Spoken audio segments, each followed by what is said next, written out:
మామ నమస్తే. ఎట్లున్నారు? చిన్న పనుంటే రైచూరికి వచ్చినా మామ. మన పనేమో జల్దీ అయిపోయింది. నాతో పాటు మా అన్న కొడుకు వచ్చిండు మామ. వాడు షాపింగ్ చేద్దామంటే విశాల్ మార్ట్కి వచ్చేసినాం మామ. లోపలికి వెళ్ళి చూద్దాం పదండి మామ.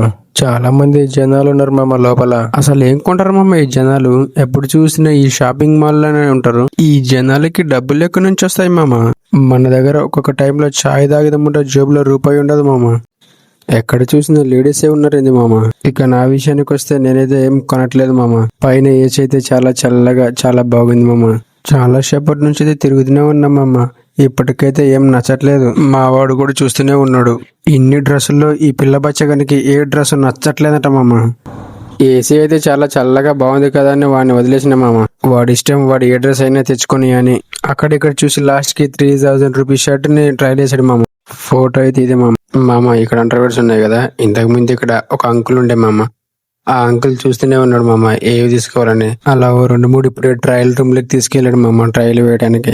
ఒకవేళ అవి కూడా సరిపోలేదనుకో మరి తెచ్చి ఇక్కడే దీంట్లోనే పడేస్తాడు. అలా ఎంతమంది వేసి ఇక్కడ తెచ్చి పడేశారు. ఒకసారి షాపింగ్ మాల్స్ లో కొనే వాళ్ళు జాగ్రత్తగా ఆలోచించి తీసుకోండి మామ అండర్వేర్స్ ని.